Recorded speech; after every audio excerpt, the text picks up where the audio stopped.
Already know this video is going to show up at night for you. I don't care. You tell that there is something deeply wrong with this photo. It's discovered in a hidden lockbox after her grandfather had passed, and the woman who found it, Michaela Jerome, she thought the same thing that you did. There's something that's kind of off about this picture. Very quickly, if you're not already, make sure to go check out my podcast, The Scariest One You Know, Creep Time the Podcast. Can use the link in my bio. We're on Spotify and Apple. Well, the photo, she was almost sure, clearly showed the staircase of her family home, but she couldn't be sure about what this was in the center until she enhanced the photo. A hauntingly clear image of what appears to be a woman clawing her way up those stairs. She eventually turned in this photo for analysis with the police, and it took them 4 months, but they determined that this was more than likely a scenario of captivity. If her grandfather did take this picture, he had this woman in his possession. Still, nobody would even know who she was.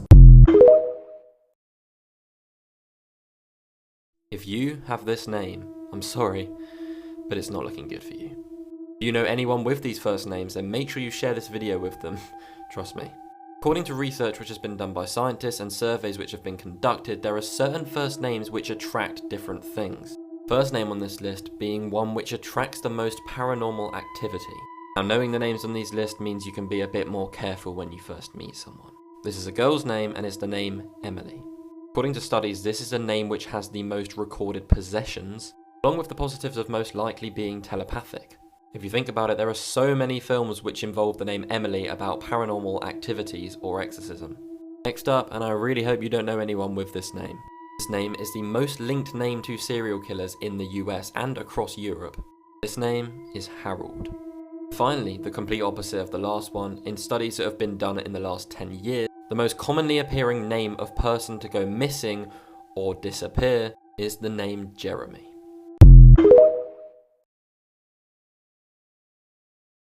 This home went from haunted to straight up demonic. It's believed to be the site of more than 17 portals to the other side. 17 doorways for the dead to enter our world. This is the infamously haunted and terrifying Bel Air house in Ohio. The Bel Air house has been the site of a mine explosion and unexplained deaths. One man who lived in the home decades ago went insane, claiming that the spirits inside the home were trying to kill him.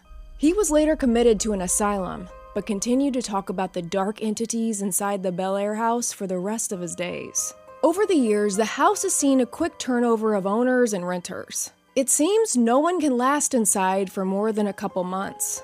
The current owner of the Bel Air home got so desperate to get rid of it, she offered to sell it to the town for a mere $1, but the offer was rejected. The place is haunted, and everyone knows it. It's earned the reputation of being a hotbed of paranormal activity. Are you ready? Because the tales of the haunted Bel Air house are not for the faint of heart. It's about to get spooky. I'm Avery Ross, and this is Avery After Dark.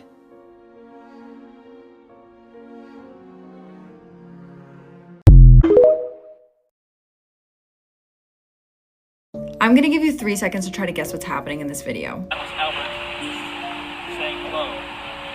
It's gonna sound crazy, but people are saying that this light flickering is a desperate plea from a ghost. Let me explain. So this is the Halcyon house, and it's one of the most haunted houses in Washington, D.C. I talk about it in this week's episode, but this house used to be owned 120 years ago by a man named Albert. Albert went mad in the house and got into some really dark stuff. He thought if he ever stopped working on the house, he would die, so he hired a man to just continuously be working on the house. And he built whatever he could. He doubled the size of the house. He built stairways that went nowhere. There was even a door on the top floor that just opened out into the air. Albert was this huge collector, so he would buy Greek statues and mummies and just live in the house amongst his collection.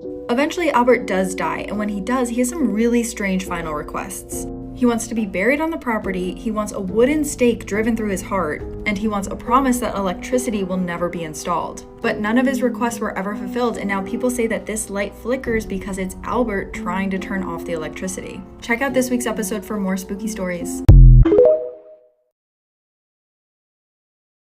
You guys want to hear a creepy unexplained story? My mom's first husband was a Navy pilot during the first Gulf War. Soon after he deployed, my mom didn't hear from him much, which was not unusual. 10 days after he left, she suddenly woke up in the middle of the night, looked in the corner of the room, and saw him standing there. He did not look like he was an apparition. He looked like a solid human being just standing there. Everything about him was exactly the same except for the fact that his head was shaven. He only said one word, goodbye, and then disappeared. The whole experience startled her so much that she could not sleep for the rest of the night. The next morning, she woke up to a knock on her door where she was then informed that her husband had passed away due to a massive heart attack. She pretty much assumed that her seeing him the night before was just a hallucination due to the fact that she missed her husband. Immediately, her mom and mother-in-law flew out to plan for the funeral and await for the body to be received. She stayed strong until the viewing of the body. When she saw her husband's lifeless body, he was bald. It was then explained to her by his NFO that the reason he had a bald head was due to a lost bet. There was absolutely no way that she could have had any prior knowledge to this. If you don't want to have nightmares tonight, keep scrolling because this is Earth's Scariest Places, part 66. This beautiful building is the Qasimi Palace located in the United Arab Emirates. It is one of the most mystifying and haunted places in the country. Let's dive in. This beautiful palace was originally built in 1980 by the Qasimi family, which was the ruling family at the time. Its original purpose was to be a place of luxury. The family originally wanted to use it as a place to host extravagant parties and fundraisers and to host rich, wealthy guests. And if you look at the original interior, that fits the mold. But in the next few years, things started to go wrong. The family started noticing paranormal activity in the house. It was small things at first, like lights being flicked on and off and footsteps in the hallways, but eventually the residents started getting hurt and furniture started getting thrown around the room. At this point, the residents of the palace completely abandoned it. It stays the exact same way it was in the 1980s today. And today, it's a tourist attraction that you can go see for yourself. Visitors have reported some of these same paranormal activity that was reported back in the 80s, as well as apparitions and handprints and faces imprinted in the windows. This is a true horrifying story, part 77. This story was submitted by a captain that works for Fly Dubai. Fly Dubai is not as fancy as Emirates Airlines, but it does take you to cities that Emirates Airlines does not. This happened in the year 2021. The captain had a layover flight from Dubai to Napoli, Italy. The airline company assigned an old hotel for the crew to stay in. After the flight arrived to Napoli, the captain walked inside the hotel. He noticed that the hotel was very old. It smelled very old. The corridors were tight, the ceilings were very low, and the wooden floors were squeaky. He goes inside his room for the first time, and he notices an antique painting of 4 women dressed in white. And there was another door that was locked that connects him to the room right next to his. He saw that the time was already too late and he was tired, so he decided to just fall asleep. But as he was falling asleep, the connecting room door starts to knock in a very creepy pattern. Minute by minute, these knocks get stronger and louder. He had enough. He calls the reception and complains about the guests that are staying in that room. But they inform him that it's impossible. Sir, you're the only guest that is staying on that floor specifically tonight. He is now concerned. He feels very cold because he knew exactly what this thing was. He manages to ignore the noise and he goes to sleep. But when he wakes up the next morning, he was astonished but also very scared because he looked at the painting and it only had 2 women in it that are dressed in white. He swore that he saw 4 women in the painting the previous night. He gets dressed and he goes downstairs to have breakfast with his colleagues, and he couldn't wait to tell them the creepy story of his whole night. He later finds out that every single crew member from his flight said the same thing.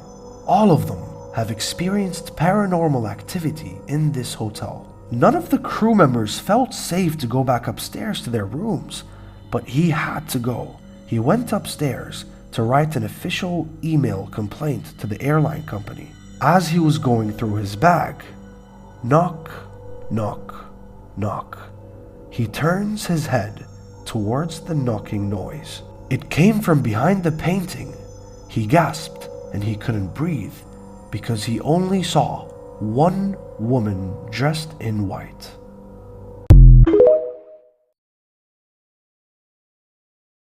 What happens right after you die? Well, as you die, you see the angel of death approaching you, of course. And after you die, you will be temporarily conscious of your surroundings. Theoretically, I'm not sure of this, but this is what I have heard from people. But what I am sure of is in Islam, when they are washing your body before they bury you, you will hear the footsteps of the people that bury you. And after burial, you will hear them walking away. And after that, also confirmed, there you will be approached by two angels that are the most scariest beings you will ever see in your life. They are called Munkar wa Nakir, and you will be tested. They will ask you 3 questions. If you fail, you burn. If you pass, you go to Jannah.